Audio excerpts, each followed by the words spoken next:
morning, good afternoon, good evening, wherever you are in the world. Thank you for joining me for today's SMIE Consulting Midweek Roundup.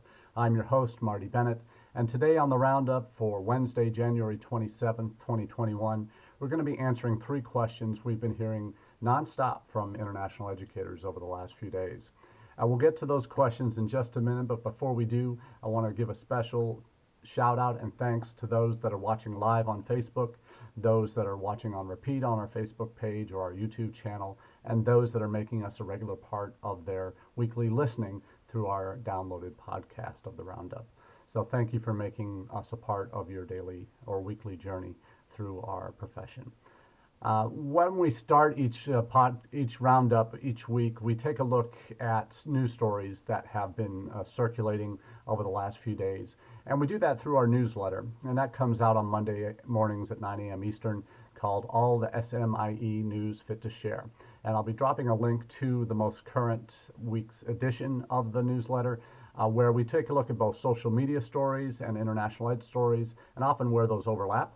And we look at what's happening in our profession and kind of look at questions that come out of those news stories about how we do what we do or why we do what we do, and see how they look and impact our daily lives in our international education field that we are so committed to. So if you'd like that newsletter in your inboxes Monday, free of charge, the location where you can subscribe is smieconsulting.org/subscribe. You'll get an archive of all of our past editions of the weekly newsletter, as well as a place to subscribe to get all future editions. So we hope that you can make us a part of your journey, whether through the newsletter, the Roundup, or both. We're happy to be sharing our insights on the news of the day, the news of the week with you each week, and hope that we can provide some value to what you do. Now, let's get right into our first topic of the day. And as we alluded to last week, which was on Inauguration Day, shortly after President Biden gave his address, we said we'd focus on that message today. And really the question is, what are the takeaways from Biden's first couple of days, including the inaugural speech on Wednesday, January 20th? Well, for my money, you couldn't get a more night and day difference between what President Biden said in his inaugural and what President Trump did at his 4 years earlier. And in fact, they are night and day in terms of the content of their speeches, whereas President Trump's inaugural was America First, very insular, we're going to control what we control, and the rest of the world is less of a priority to us, much less of a priority to us. Whereas President Biden, in his speech, said, "Hey, America's been tested, and we've come out stronger for it," he said, and he also said, "We will repair our alliances and engage with the world again." And that's part of that, when I say that dichotomy of night and day in terms of messaging, much more welcoming. Certainly the general feeling amongst international educators was one of relief in terms of the tone of the message and its potential impact on students and parents overseas. We obviously look at it through a fairly narrow lens in terms of how what he said on the day will impact our profession. And I look back 4 years ago to President Trump's inaugural speech. This was at a time when I was back on campus running an international office where it was post-election, where the You Are Welcome Here movement had just sprung up. I was getting our campus engaged in the process, had already had multiple departments around campus do their own little snippets of the We Are Welcome Here video clips that we put together. We had an opportunity, and on the day after the inauguration, as my office was the last to produce our message, we are putting together, shooting our video message in our offices, and we have a TV that's set to one of the news stations on, and as we were shooting, we're seeing the headlines come up. Trump introduces travel bans for Muslim countries. And that set the tone, frankly. His America First message, and the following day, all the executive orders that led to the travel ban, among many others that were to come, that impacted our field and certainly put the negative perceptions out in the market, out in the wide world about what the United States, what the attitude of the United States was toward immigrants, towards international students and all things overseas. So that couldn't have been a more stark contrast. In fact, that message that day, when we were shooting our video for You're Welcome Here for our institution, on that day when the travel bans came down, and that percolated up through our administration to our president at the time of our institution, and that we're in a fairly conservative part of the country, and that put the kibosh on our You Are Welcome Here message because it suddenly got attached to an anti-president or anti-Trump message. And that was something that our president in her environment, in that institution, was not going to play well. And as a result, our campus was not able to go down the road with a public You Are Welcome Here message for international students in that regard, but we've said it different ways, obviously. But that messaging impacts others and certainly impacts our own institutions, our own staff, but it also impacts the wider world that we are looking to interact with and engage with on a more active and ongoing basis. So the messaging from President Biden in the inaugural, though there wasn't a whole lot of details, and there never are in inaugural speeches typically, but you see a focus on, hey, we're sorry, not necessarily saying that, we've been tested, saying we've had our troubles over the last few years, but we're moving in a different direction. We're re-engaging. We're looking to take back, regain some of the ground we've lost with you in our reputational damage that's been done over the last 4 years in certain areas.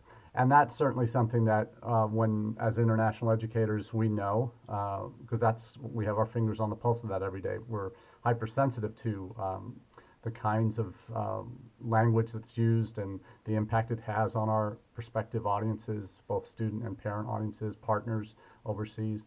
And that has value. And from every article that I've seen coming out in terms of response to, from an international ed perspective, has been largely positive towards the administration. And certainly when you look at what came out of those first 2 days with the inauguration and then immediately the executive orders that were rolled out, the only real concern is pursuing the same methods of governing through executive order, which certainly President Trump did, and before him to a lesser extent President Obama had done, and the long-term implications that has for how we run our country and how we can go oftentimes dangerously close to a pendulum back and forth in our responses based on who's in the White House to our overall national policies.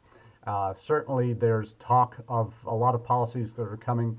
We saw through the executive actions the repeal of the travel bans that President Trump had implemented, the third or fourth version of it that was actually upheld by the Supreme Court. Those have been reversed. We've seen protection for DACA students reinstated. We've heard talk of what's happening with a comprehensive immigration reform bill happening. Certainly President Obama tried, that never happened. Trump never had it on his agenda in a positive way. Certainly he chipped away at it wherever he could. With refugee caps being reduced, looks like a lot of that is going to be undone with President Biden looking to take off or to raise the refugee caps back up to normal numbers or pre-Trump numbers. There's talk. There was another bit of positive news. We saw the introduction in mid-January, before Trump left office, of this DHS office that would be set up within ICE to regulate and monitor OPT compliance. That was seen by international student advisors and ISSS offices around the country as another blow. But one of the initial actions that the Biden administration took day one is to look at these these recent changes in DHS, like that new office being set up or proposed. We've seen the clock run out. Karen Fisher pointed out the clock has run out on the Trump administration being able to implement the elimination of DS, so that's a positive. This OPT office that was going to be created within ICE, it looks like an early review from DHS has seen there's no real reason to do that. So if that proves to be true, that's going to be another undoing of potential challenges that Trump policies would have had on future international students. So there's a lot of that kind of positivity that's come out. There's also some, and my only concern necessarily, there's obviously with regard to the pandemic, there's been the talk of obviously a reliance on science again in how policy decisions are made. You saw something that was in the newsletter this week about Trump. One of the last Trump policies was to lift the travel restrictions on visitors coming from the UK, from the EU, from Brazil and South Africa. That was supposed to have taken effect yesterday, the 26th of January, where those bans would be lifted. Those bans were not lifted. Biden administration says based on the new variant strains of the virus in the UK and other countries and Brazil, those bans would not be lifted to allow students from those countries to return in number, or visitors to return in number. And I certainly see the science for not lifting those bans. But you can think about what's happened in the wider world and the trade-offs that we've seen on international ed in terms of student flows. We've seen Australia, New Zealand, China completely shut down to international students returning or new students coming for the first time. That has in those countries, those restrictions are still largely in place. You've seen and Canada have been this way as well, but had plans in place that where universities could put together COVID readiness plans to allow them to take students in. They've had some bureaucratic challenges in implementing that.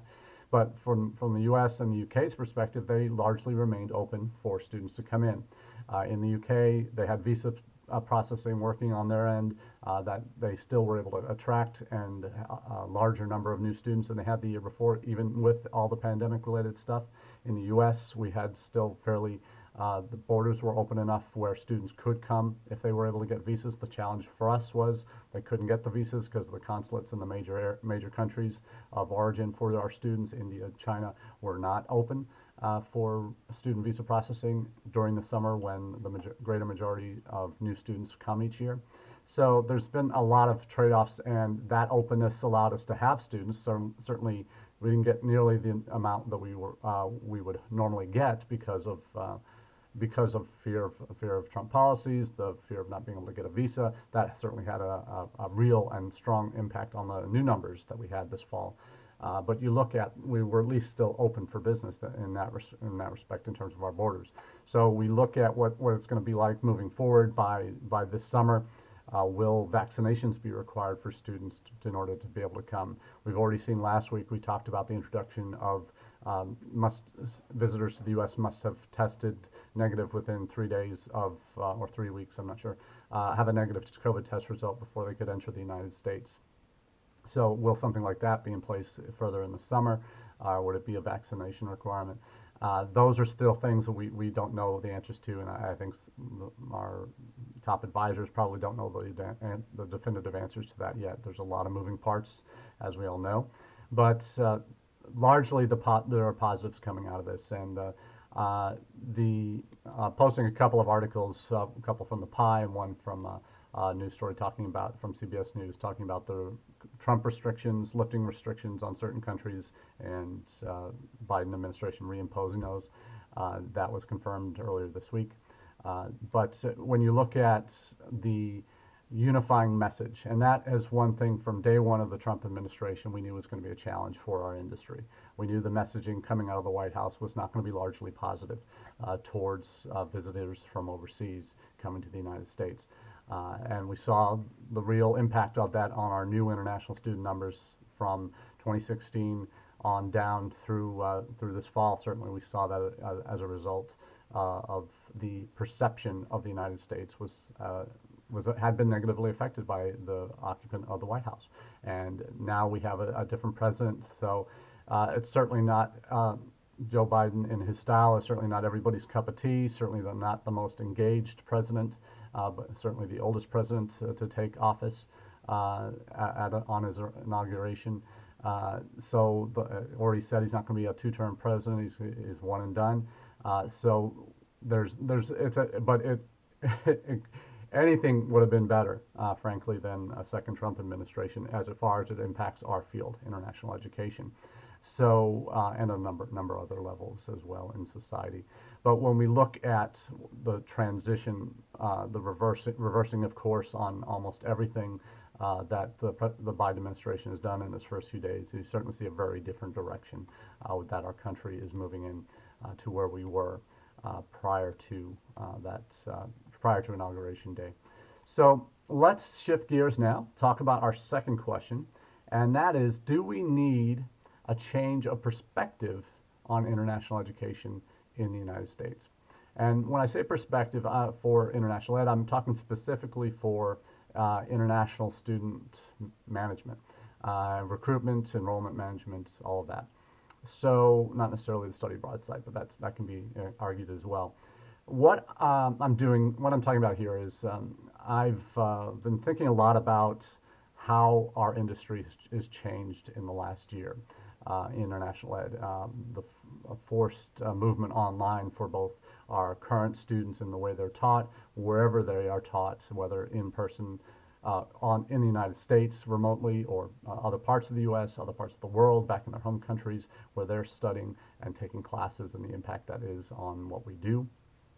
Also for recruitment of students in how we promote our institutions has changed. For some schools that were already doing fully armchair recruitment, not much has changed. You just emphasize what you do much more heavily. But for schools that were traveling, obviously there have been night and day differences in terms of how the majority of your time is spent. We've talked about that before, what that looks like on a day-to-day basis for recruiting international students. So my point on where I've seen the greatest changes is kind of a need for a rethink in terms of how we do international education, particularly strategic international enrollment management. When we see what we do in terms of international students, the recruitment, the enrollment, the applications, enrolling issues, and then eventually graduating, talking about the complete life cycle for international students from initial prospect to alumni and everywhere in between, and how we need a shift in how we look at that. And when I came up with what I'm presenting now is something I call the 6 Ps of strategic international enrollment management. And these 6 Ps I'm going to be featuring in monthly articles through IDP Connect, one of the service providers I do some work for in consulting roles, and through these articles is talking about ways that we need a shift because the previous ways of doing things are not going to be viable long-term in and of themselves, that there needs to be a look at how we do things differently. My first P in the 6 Ps is perspective. Now, we've all heard, anyone who's taken a marketing class knows the 4 Ps of marketing: place, product, price, and promotion. And that's kind of the what's of marketing that colleges certainly know what they're selling. And though we don't like to talk about ourselves as businesses and as companies, but the same principles certainly apply to what we're talking about when it comes to promoting our institutions, the products, the services that they have and offer to students and others. So when I talk about perspective as part of these 6 Ps, this is kind of the 6 Ps that I'll be looking at are perspective, planning,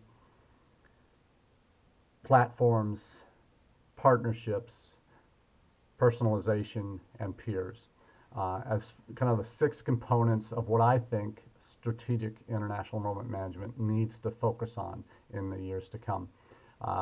We've had a number of folks that have certainly a number of colleagues I've been in touch with over the last couple of months, where as I've been working with them in developing whether it's communication plans or website content or whatever it might be. I always start with this issue of perspective. And what I'm talking about here are um, identifying what you do within your institution, within the larger United States context, and within a global context for international student mobility. Is what perspective do you have on that? And it starts with kind of a self-analysis in terms of, well, my job is an international student admissions officer, international student director, whether it's just recruitment admissions or the whole soup to nuts recruitment admissions orientation advising programming piece. Whatever your role is, if you're in this arena, my goal, my plea to you is, what is your perspective on this? How do you fit within the international ed context? And when I say that is on your campuses, what is your, how do you tie what you do to your institutional mission and vision statements or strategic plans? How does what you do fit in? Do you have specific number targets? Do you need to just bring in a more diverse group of international students? Is there anything in terms of your institution's priorities that you can tie directly to what you do? And really, that's the foundation of any successful international enrollment plan, is having something that you can rest your hat on, that you can build, set as your foundation for why you do what you do in your office. If you don't have that, it's a much harder sell, and certainly institutional support is generally less present in institutions that don't already have it identified as a priority. So having your institutional allies, having folks that are around the President's Council table that are supporters, not just your potentially your direct line support supervisor, or VP or dean, but having others on campus that help defend what you do. And frankly, that's an important message that we really need to focus on in terms of our planning. And I think when you have that solid foundation, when you know what your limits are, frankly, with what you can and can't do internationally, building those alliances on your campus makes sense, because it's a real short walk from having all these great ideas to running up against an administration on your campus that is not supportive. And certainly, I've been on campuses where I've had it both ways. One where one or two that were very supportive of what we were doing internationally, that saw value, that were maybe even international folks themselves, that see why you do what you do, how important that is to the overall success of an institution. And I've seen it the other way, where there has been little to no support, or a change of administrations, or change of direct leadership negatively impacts what you do. So having a foundational approach to doing what you do on the strategic international enrollment plan management side is first starting with how does everything you're talking about play on campus? Where's the support? So that's one part of perspective that we certainly need to look at. And secondly, it's an external review, frankly. And then this is the piece where I think it's okay. You probably have a good idea of how your own campus views international, how well it's supported within the administration, who your allies perhaps might be. You might already have that unless you're new to that campus. But where we often lose sight of what we're talking about when we're thinking about our messaging out to international students, when we think about how does an international student come to the fact that they're going to consider our institution or even our country? And that piece is what I'm talking about, is an external perspective shift. And here we're looking at ways that we as institutions can, when we're talking to prospective students, acknowledge, hey, you've got a ton of choices out there in terms of where you might end up. And we're so glad that you're considering us as one of those potential options. It's acknowledging that, hey, there are countries that have much simpler admissions processes, much quicker transitions from secondary school to university, or from bachelor's degree to graduate degree, shorter programs, much less complicated admissions processes that have a lot more going for them, lower costs, better safety, a better path to citizenship, or certainly work after studies. But we need to when we have designed how we position ourselves as institutions, particularly at the top end of the funnel where you're dealing with initial prospects or inquiries, that you're trying to convince, hey, we're a place that you want to consider, and lay out the reasons why. It's not just anymore that that you have a great program in engineering or that you have scholarships. It's how, as a country, your institution provides the opportunities that not only you as an institution can provide, but that the United States can provide. And talking up the benefits of studying in the United States. And certainly, having spent time on the kind of a global perspective scale with Education USA and understanding kind of the logistics of what's involved and the various factors and what competition are doing to recruit students to different countries. We don't have a national strategy here in the U.S. We don't have an international ed approach to what we do. We have State Department with Ed USA doing one thing. We have Commerce doing another. They're starting to work together better, but not universally. You have DHS that in the last 4 years certainly has been an outlier in terms of being part of a unified message.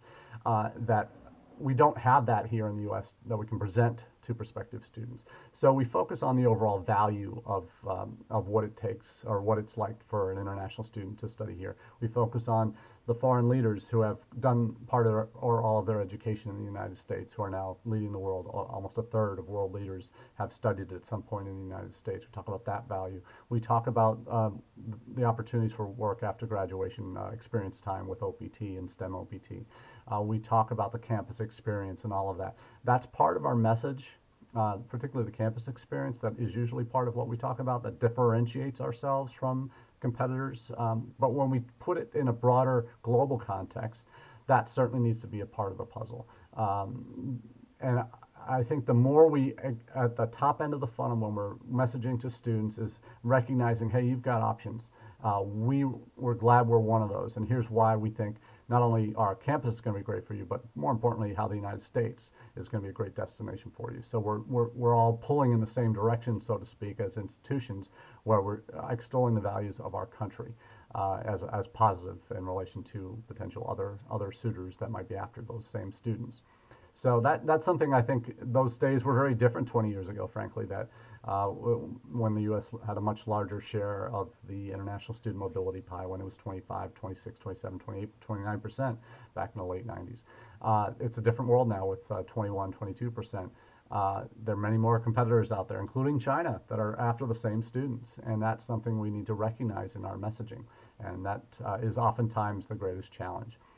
So the application of these different perspectives and how we talk about ourselves, how we talk about our country, not just our campus, is an important part of that puzzle. There'll be more on that in the coming months in this article series. I'll also be doing some presentations for some groups in the coming month or so related to this 6 Ps message, and certainly want to share at least this first one with you, and I'll post the article to the latest IDB Connect article on perspective, so you have that for reference. I'm going to finish quickly with talking about standardized testing. The testing landscape, we know, has changed incredibly over the last 12 months. When in the early spring, when COVID was shutting down borders, we saw testing for SAT and ACT internationally and nationally. Test centers got shut down. We saw IELTS, TOEFL, PTE academic test sites get shut down as well.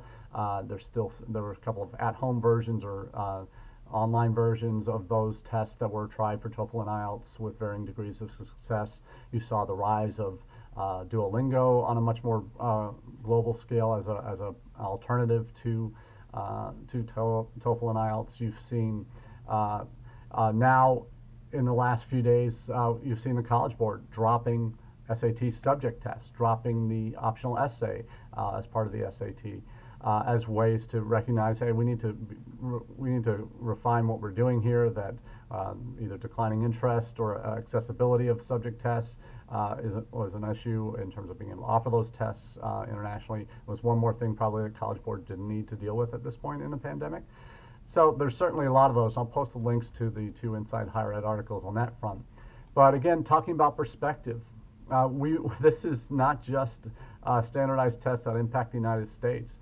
Obviously, TOEFL, IELTS, PTE, academic are more universally accepted in Canada, UK, Australia, New Zealand as English proficiency standardized tests. So that's one piece. But you look at some of the national exams that have been impacted in the last year and may again be impacted this spring. You look at South Korea had special lockdown measures for their test. You look at the Gaokao being negatively impacted in China, where there are 9 million or 10.7 million people in July. That was got a month postponement last year. Vietnam had a 6-week delay before their national test. But you had countries that did eventually have them, like Korea, China, Vietnam, after delays. But you also had countries like Indonesia, Pakistan, India that canceled school leaving exams. The UK did that as well for A levels, and it looks like that's going to happen again this spring. So, what are those? How does that impact what you do? When IB, same way. That you see A levels, you see IB exams that were canceled. That if that happens again, do you have a system in place where you'll be able to assess and make decisions on students where you're not going to get that final exam that would confirm whether your decision to admit or not was correct, based on predicted grades or whatever else? This is beyond just SAT, ACT, and IELTS, TOEFL. This is countries that will have not been able to do their exams, national leaving exams, for 1 or 2 years even. So what does that mean to how you look at your admissions process? Have you changed your admissions process? And that's certainly something we're going to talk about in the weeks to come, particularly for that second P when we talk about planning, is really what are you doing to recognize the obviously big shifts that are happening in terms of accessibility of exams, in terms of how students get to you virtually. All of these things are part of that perspective shift in terms of, are you recognizing the differences and the changes that are happening in the world, and are you adapting to them? And that's what we'll talk about more in the weeks and months to come. But for now, I want to say thank you again for those that have joined us for the Midweek Roundup each week, and those that are watching live today. It's a pleasure having you with us, and look forward to continuing the conversation in the days and weeks to come. Have a great day.